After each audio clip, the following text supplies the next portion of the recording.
जमलेल्या माझ्या तमाम हिंदू बांधवांनो, भगिनींनो आणि मातांनो,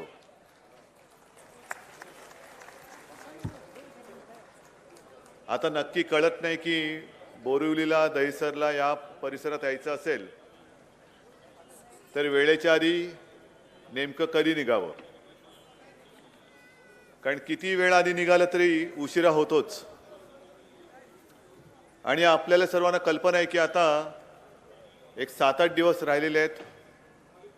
पुन्हा एकदा मुंबई महापालिकेवरती आपला शिवसेनेचा, शिवरायाचा भगवा हा फडकणार म्हणजे फडकणारच. त्याच्याबद्दल माझ्या मनात तीळ मात्र काय त्याच्याहून काही कमी असेल तर तेवढी देखील शंका नाही.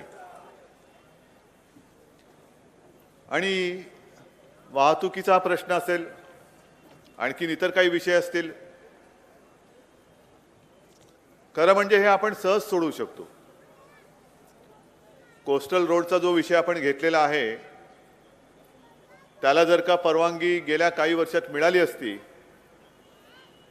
तर नक्कीच मी सांगतो की आपल्या मुंबई महापालिकेने हा रस्ता किमान अर्धा तरी आतापर्यंत बनवला असता. पण जे सत्ताधारी म्हणून बसलेत, मग ते राज्य सरकार असेल, केंद्रामध्ये असेल, परवानग्या द्यायच्या नाहीत, कामं अडवून ठेवायची आणि मग उलटा प्रश्न विचारायचा, इतके वर्ष केलंत काय. आणि खरंच आता ही जी काय धावपळ चालली आहे मेंडेटरी ओव्हरसारखी सुरू आहे. वेळ कमी आहे, ओव्हर्स कमी आहेत आणि धावा भरपूर करायच्या आहेत.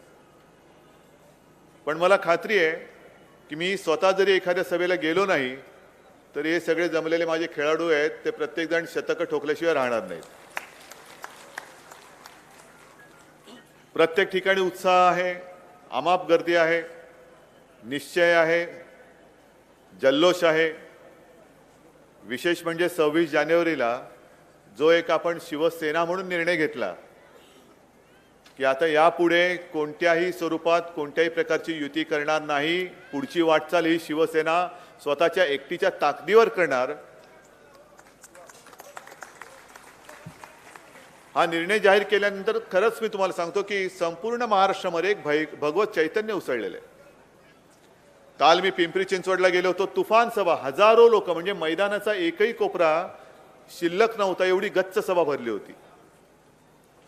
आणि जिथे कुठेही मी जातोय सगळेजण सांगतात जोरात, साहेब बरोबर केला, हे याच लायकीची लोक आहेत. आता याच म्हणजे कोणत्या मला कळलेलं नाही. महापालिकेची निवडणूक म्हटल्यानंतर मला एक अशी अपेक्षा आहे की महापालिकेच्या कामाबद्दल आपण बोलावं. आरोप करताना सुद्धा विशेषतः मुख्यमंत्र्यांसारख्या माणसाने जबाबदारीचं भान ठेवून आरोप करावेत. आज मी तुमच्या समोर जे काही आलेलो आहे, कुठेही खाली मान घालावं लागेल असं मी कधी केलेलं नाही ना शिवसेना नगरसेवकांनी केलेलं आहे. हे आत्मविश्वासाने आणि खात्रीपूर्वक तुम्हाला सांगू शकतो. जी कामं केली ती ठणठणीतपणाने तुमच्या समोर ठेवलेली आहेत. जसं 2012 साली जे एक वातावरण निर्माण झालं होतं, बऱ्याच वर्षांनंतर 2 काँग्रेसची युती झाली होती, आघाडी झाली होती, ना मोदींचा चेहरा होता ना आणखीन काय ना आणखीन काय.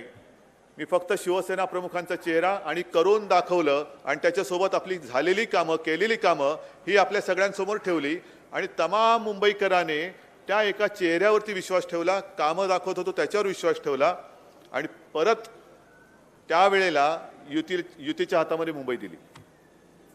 मग याही वेळेला मी तेच करतोय.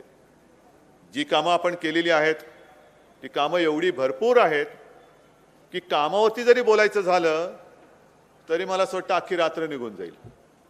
पण अर्थात मी पूर्ण कामावरती बोलणार नाही, कारण मला दुसऱ्या सभेला जायचंय. माझ्या आधीच्या वक्त्यांनी झालेल्या कामांचा एक आढावा घेतला असेल, काय काय केलं. यावेळेला आपण डीड यू नो म्हणून जे कॅम्पेन केलं, अनेक जण विचारतात हे तुम्ही का केलं. म्हटलं का केलं म्हणजे तुम्हाला कल्पना आहे, किंबहुना कल्पना होती की मुंबईच्या जमिनीखाली किती विविध प्रकारच्या ज्या पाईपलाईन्स आहेत, मग ती पिण्याचं पाणी देणारं पाईपलाईन असेल, पावसाचं पाणी वाहून नेणारी पाईपलाईन असेल, कशाला नुसतं पाण्याची सोय इथून तिथे पाणी नेणारे जे जलबोगदे केलेत आपण, तेच जवळपास 100 किलोमीटरच्या आसपास आहेत. 100 किलोमीटर. कधी काम केलं कळलं तुम्हाला?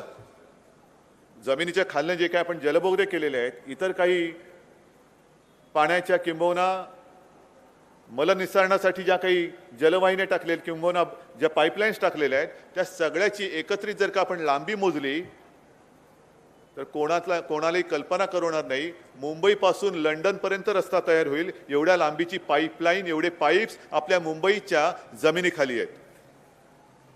रस्ते किती किलोमीटर केलेले आहेत. नाले जरी म्हटलं तर नाले सुद्धा मुंबई ते गोव्याच्या पुढे जाईल, म्हणजे 700 किलोमीटरच्या आसपास नाले आहेत. हे या नालायकांना कधी कळणारच नाही. एवढे नाले सफाई म्हणजे आपण काय करतो आहोत?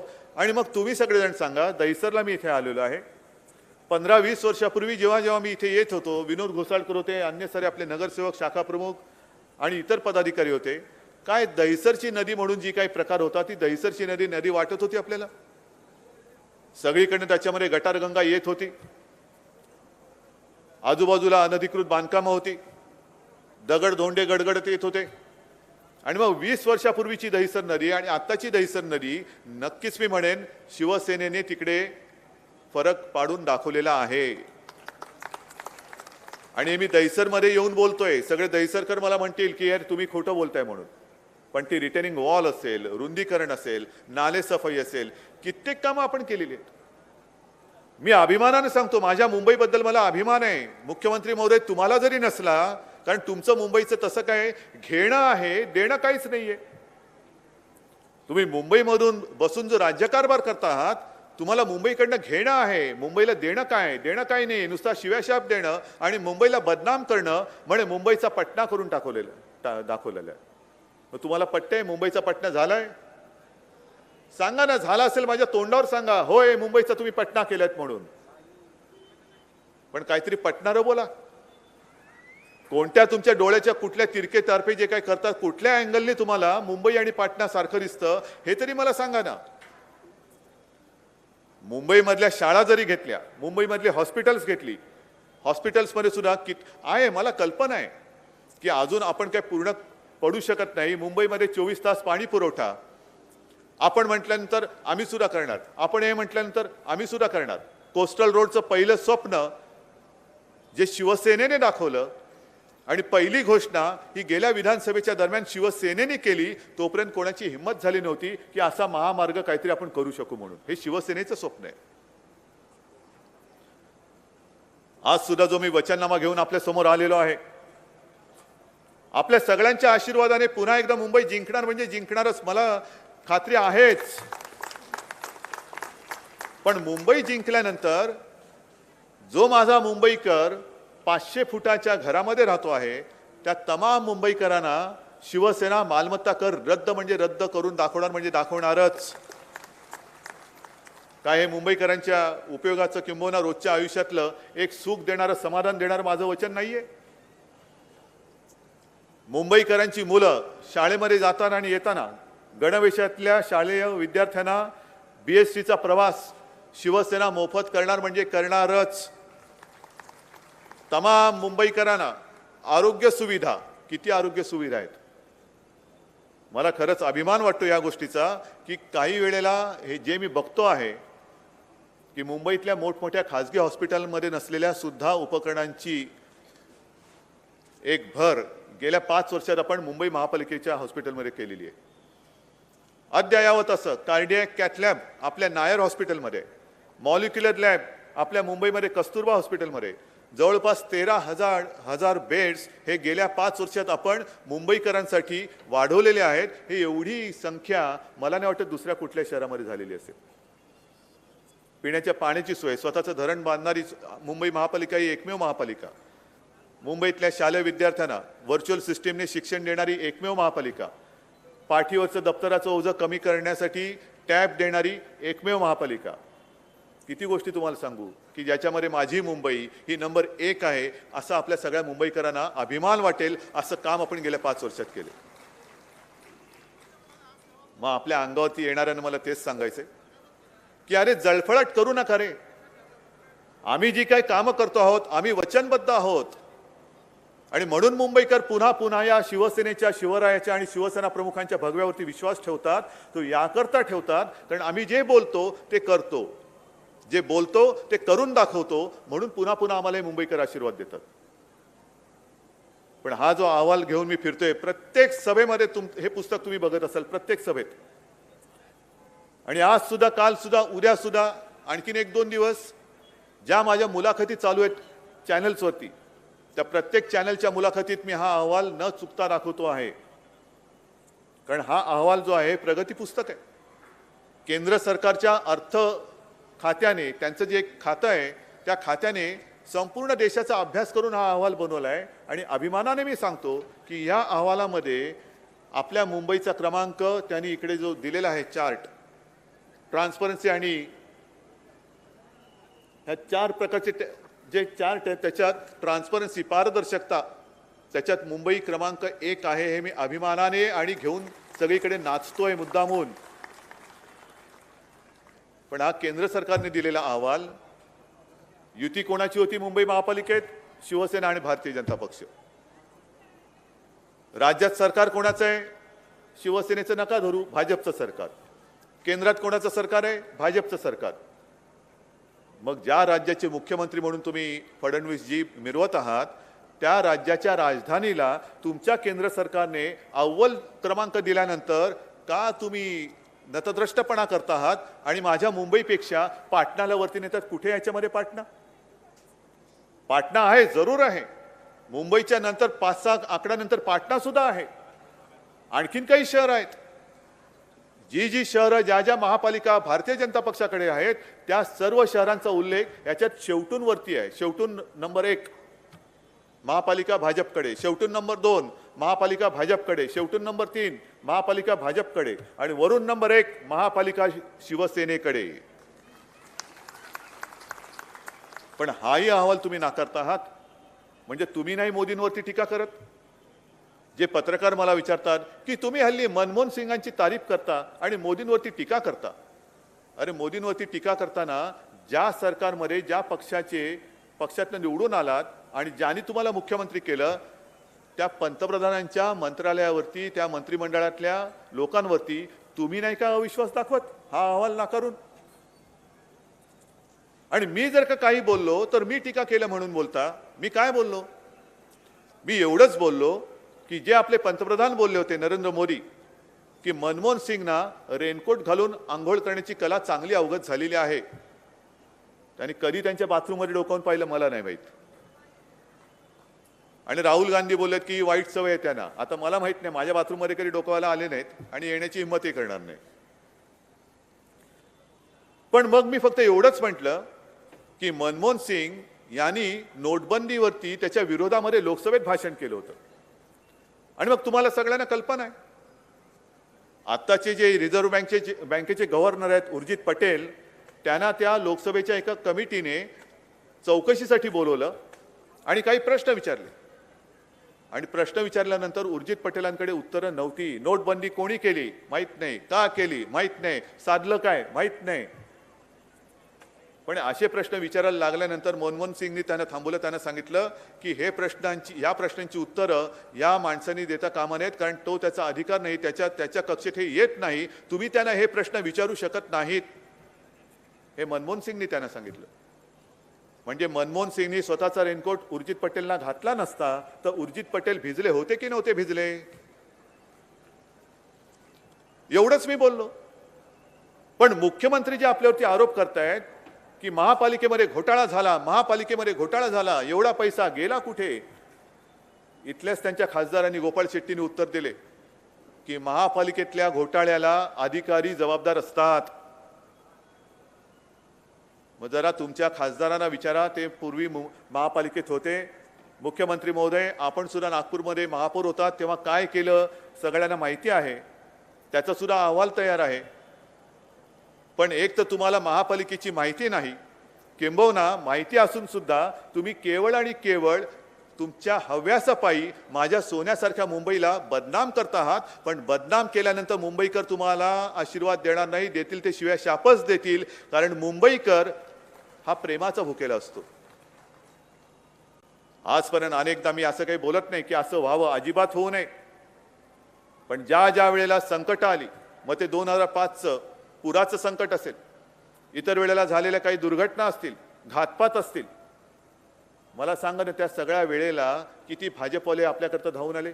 मुंबईकरांनी प्रश्न विचारावा की त्या एका कोणत्या संकटामध्ये शिवसैनिक आला नाही, पण भाजपचा कार्यकर्ता धावून आला. एक तरी भाजपचा कार्यकर्ता मला दाखवा की जो संकटात स्वतःचं घरदार, स्वतःचा जीव वगैरे विसरून मुंबईकरांच्या मदतीसाठी आला. एक तरी दाखवा मला. आणि या उलट तुम्ही आमच्यावरती आरोप करता की शिवरायाचं नाव घेऊन खंडणी गोळा करता. अरे, ही अवलाद आमची नाहीये, तुमच्याकडे असेल. कारण जे मी जाहीर केलं की 26 तारखेला युती तोडल्यानंतर मला खरंच सुटल्यासारखं वाटतं. कारण नाहीतर उल्हासनगरला शहा, मोदी आणि कलानीच्या बरोबरीने माझाही फोटो लागला असता. हे एका माळ्यातलं मणी होण्याचं पाप माझ्याकडनं झालं नाही, त्याबद्दल मी खरंच देवदेवतांचे आभार मानतो की तुम्ही वेळेला मला सुबुद्धी दिलीत आणि त्या रांकेतनं मला बाजूला काढलं. त्या रांकेत मी बसू इच्छित नाही आणि तुम्ही मला बसू शकत नाही, म्हणून मला तुम्ही ती सुबुद्धी दिलेली आहात. आणि सगळीकडे गुंड गुंड गुंड मोजून मोजून, मला वाटतं पोलीस स्टेशनकडनं असं म्हणतात, खरं खोटं मला माहित नाही, पोलिसांनी सांगावं, गपचूप सांगितलं तरी चालेल, की मुख्यमंत्री, कारण गृहमंत्री पण आहेत, सगळ्या पोलीस स्टेशनच्या सिनियर्सना त्यांनी निरोप पाठवले की तुमच्या हद्दीमध्ये कोण कोण गुंड आहेत माझ्यासमोर आणा. पोलिसांना वाटलं बरं झालं, कोणतरी एक मुख्यमंत्री निघाला बाबा, की आल्या आल्या सगळ्या गुंडांची यादी मागवली. पोलीस घेऊन गेले तर काय, सगळ्यांना रांगेत उभं करून भाजपमध्ये घेतलं. आता करायचं काय? पोलिसांना सुद्धा ते नेते म्हणून आता वावरणार. आणि पोलिसांनो, तुम्हाला तुमच्याबद्दल मी काय करू आता? त्यांचे हुकूम तुम्हाला मानावे लागणार. ज्या गुंडाला तुम्ही सणकवला असणार, आतमध्ये टाकला असणार, फरफटवत नेला असणार, ते आता गुंड पुंड भाजपात जाऊन हे तुमच्या उरावरती नाचणार. आणि तो तमाशा काय माझा मुंबईकर बघणार? हे गुंड पुंड अंगावरती जर का येत असतील तर मग काय शिवसैनिक गप्प बसणार? आतापर्यंत तुम्हाला शिवसैनिक तुमच्या सोबत होता म्हणून हे सगळं चालून जात होतं. निवडणुकीची कामं करायला तुम्हाला भाडोत्री माणसं आणण्याची गरज लागत नव्हती, कारण माझा हाडामासाचा शिवसैनिक युती म्हणजे युती त्या निष्ठेने तुमचं काम करत होता. पण आता तुम्ही प्रवेश देताय, तुमचे कोण दुसरे ते सुभाष देशमुख तिथले सोलापूरचे का कोण मंत्री आहेत, ते म्हणतात की आम्ही आधी गुंडांना निवडून आणणार आणि मग त्याच्यानंतर गुंडांना सुधरवणार. म्हणजे मंत्रालयाचं नाव उद्या काय राहणार? मंत्रालय राहणार की गुंडालय राहणार? की त्याच्यासाठी गुंडांसाठी नवीन सुधारणा करण्याकरता म्हणून तुम्ही नवीन एक खातं काढणार, गुंडा मंत्री? पण ते सुद्धा मुख्यमंत्री स्वतःकडे ठेवतील. काय, कोणत्या पद्धतीने तुम्ही कारभार करताय? आणि हे कमी पडते की काय?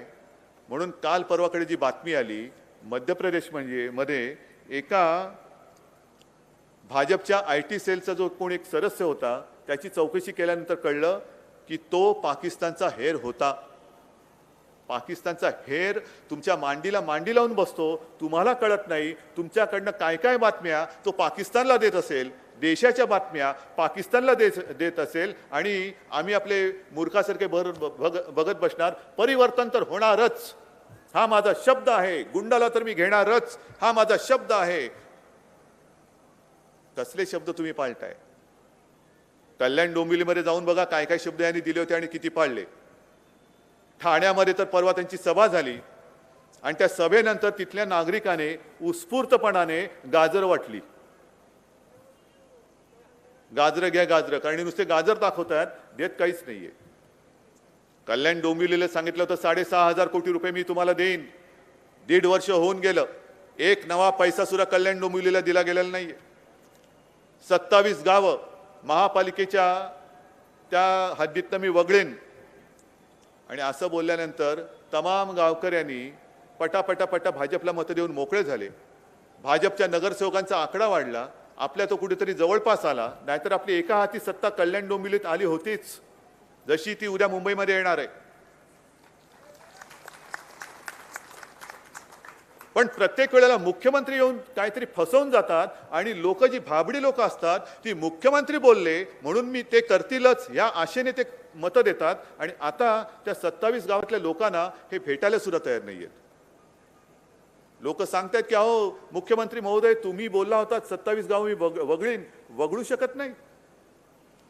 कारण जर का त्यांनी ती गावं वगळली तर त्या महापालिकेतला यांचा आकडा खाली जाईल आणि शिवसेना वरती येईल, म्हणून ते वगळत नाहीयेत. पण हेही तसेच आणि यांचे उपरवाले तेही तसेच. बिहारला सांगितलं होतं 1.25 लाख कोटी रुपये देईन. कोण बिहारी लोक इथे असतील त्यांना विचारा ना किती पैसे तिकडे बिहारला मिळाले म्हणून. तुम्हाला बसल्या जागी तुलना करायला काय जाते. मुंबईचं पाटण्या केलं पण नाधड पाटण्याला पैसा देत, नाधड मुंबईला पैसा देत तुम्ही तुमची गाजरं खात इकडे तिकडे फिरताय नुसतं. तो कोणता मध्ये ते करमचंद का कुठली ती मालिका होती ना, गाजर खात फिरायचा तसा. आणि ही सगळी मांडणी बघितल्यानंतर जी कामं आपण केलेली आहेत, तुम्ही मला सांगा, मी तुम्हाला विचारतोय की जी कामं आपण लोकांसमोर ठेवली आहेत त्यातलं एक तरी काम खोटं आहे, तुम्हाला पट्टे हे काम केलेलं नाही म्हणून. मग त्याच्यावरती आव्हान द्या मला. एका मंचावरती या, एका व्यासपीठावरती या आणि सांगा तुम्ही उद्धवजी तुम्ही हे बोललात पण हे केलेलं नाहीये, हे धरण बांधलेलं नाहीये. पण धरण बांधल्यानंतर त्या धरणाच्या भूमिपूजनापासून मी ते धरण बघत आलेलो आहे. आणि धरण बांधताना सुद्धा जे मुंबईकरांना मी एक वचन दिलेलं आहे की मुंबई महापालिका स्वतःच्या नागरिकांसाठी स्वतःचं हक्काचं वीज निर्मिती केंद्र बांधेल. हे केंद्र तिकडे तयार आहे. आपल्या आधीच्या सरकारने म्हणजे अजित पवार आणि कंपनीनी ते वीज निर्मिती केंद्र महापालिकेला धाब्यावरती बसून परस्पर कोणाला तरी देऊन टाकलं होतं. कशासाठी केलं ते पाप? वचन माझं होतं, शिवसेनेचं होतं, महापालिकेच्या अखत्यारीतले ते केंद्र होतं, नवे आहे. आणि त्या सरकारने ते केल्यानंतर मध्ये आपण ते अडवलं, मग सत्ता बदल झाला. या मुख्यमंत्र्यांना मी सांगितलं की देवेंद्रजी ते वीज निर्मिती केंद्र आधीच्या सरकारने परस्पर कोणाला तरी देऊन टाकले, कृपा करून तुम्ही मुंबई महापालिकेला द्या की जेणेकरून पुन्हा पारदर्शकपणाने टेंडर वगैरे काढून ते केंद्र सुरू करण्यात येईल. मला फक्त मस्ती एकच, माझ्या मुंबई महापालिकेचं ते केंद्र आहे एवढंच, बाकी मला त्याच्यात एका पैशाचं लेनदेन नाहीये काही.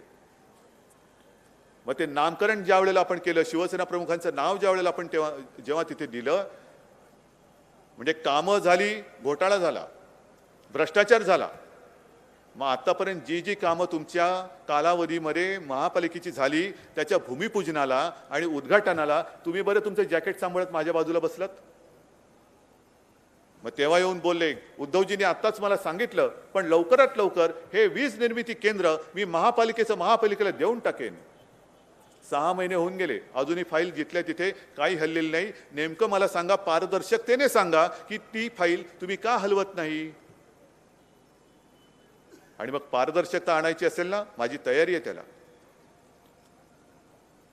पण अपेक्षा एकच आहे, जी पारदर्शकता आज आपल्या मुंबई महापालिकेत आहे किमान तेवढी तरी पारदर्शकता तुम्ही तुमच्या राज्य सरकारच्या कारभारामध्ये आणा, हे माझं तुम्हाला आव्हान आहे.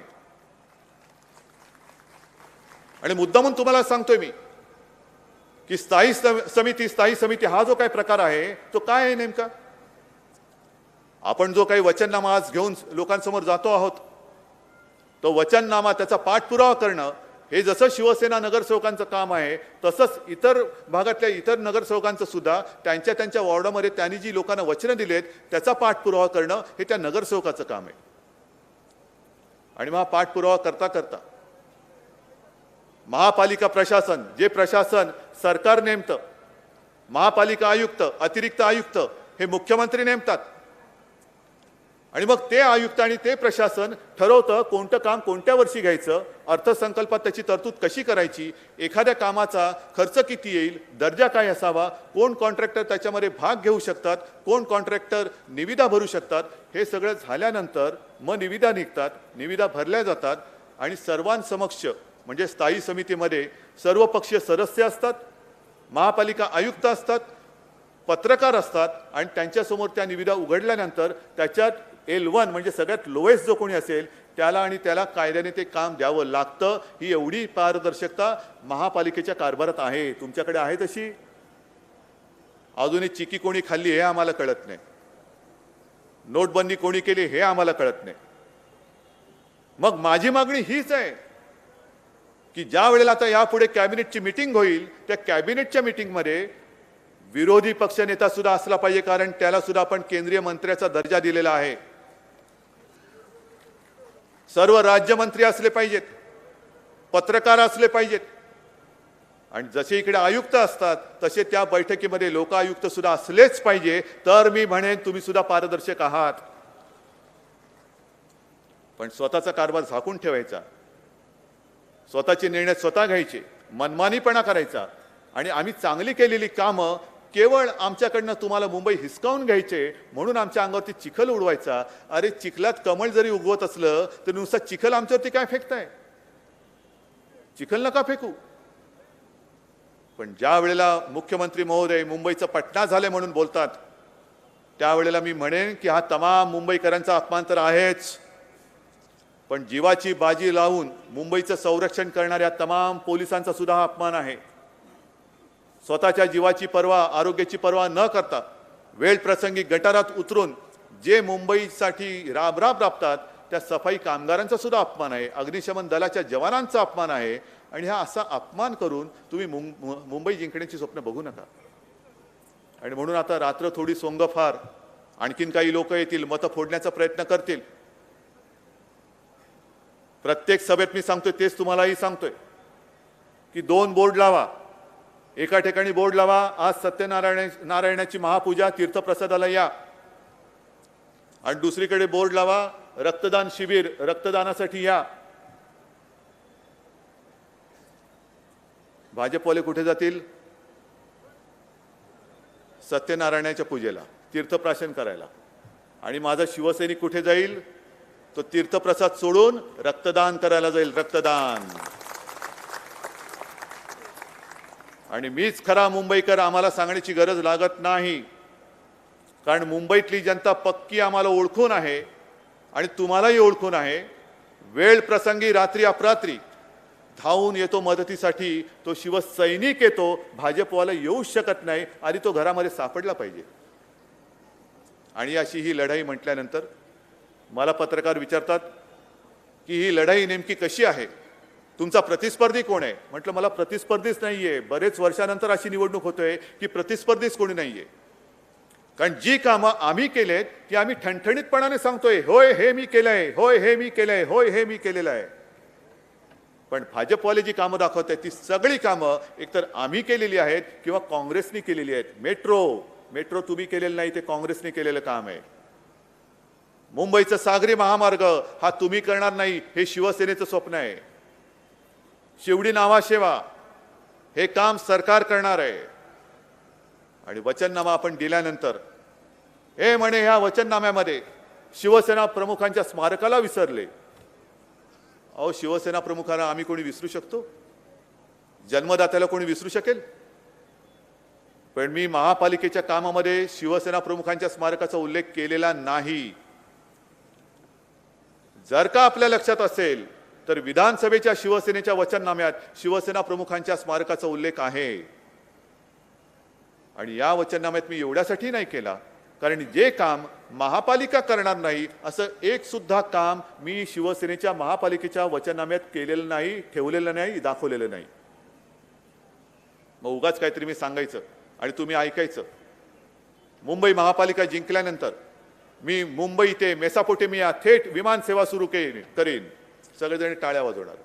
मी मुंबई ते रशिया थेट विमान सेवा सुरू करेन. अहो, विमान सेवा सुरू करणं हे महापालिकेचं काम नाही, ते सरकारचं, केंद्र सरकारचं काम आहे.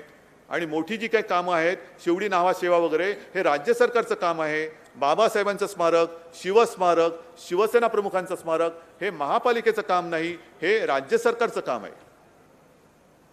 बरं ते बरं, मोदींना तुम्ही घेऊन आलात आणि पटापटा काय काय कामं करणं त्याची बटणं दाबलीत. शिवस्मारकाचं जलपूजन केलं, वर्क ऑर्डर टेंडरचा पत्ता नाही. बाबासाहेब आंबेडकरांच्या स्मारकाचं भूमिपूजन गेल्या वर्षी केलं, तिथे टेंडरचा पत्ता नाही. मेट्रो करणार म्हणून बटन दाबलं, त्या मेट्रोला कोर्टाने स्टे दिला. कशासाठी तुम्ही ही सगळी फसवणूक करतात? झालेली कामं सांगा, केलेली कामं सांगा, पण त्या कामाचा पत्ता नाही. कारण करू तर तुम्ही काहीच शकत नाही. लोकांना भूलथापा देण्यापलीकडे भाजपवाल्यांनी आजपर्यंत केलंही काय? कोणाकडेच उत्तर नाहीये.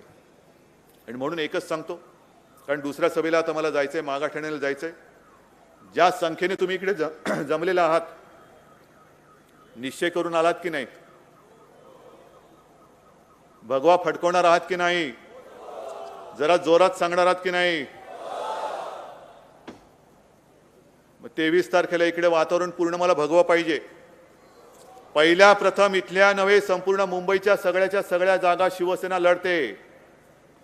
आणि मला एक सुद्धा जागा आता मुंबईमध्ये अशी शिल्लक ठेवायची नाही की जिथे शिवसेनेच्या भगव्याशिवाय दुसरं कोणतं फडकं फडकलेलं मला पाहायचंय. अजिबात नाही. हे आपलं नातं आज जे मी सांगितलं, पत्रकारांनी मला विचारल्यानंतर, मी तुमच्या समोर उभा आहे, आदित्य तुमच्या समोर उभा आहे. घराणेशाही म्हणा पाहिजे तर, घराण्याची परंपरा म्हणा पाहिजे तर, पण माझे आजोबा, माझे वडील, मी, माझा मुलगा, ठाकरे घराण्याच्या 4 पिढ्या मुंबईसाठी सेवेसाठी राबता आहेत. हे आपलं नातं आहे.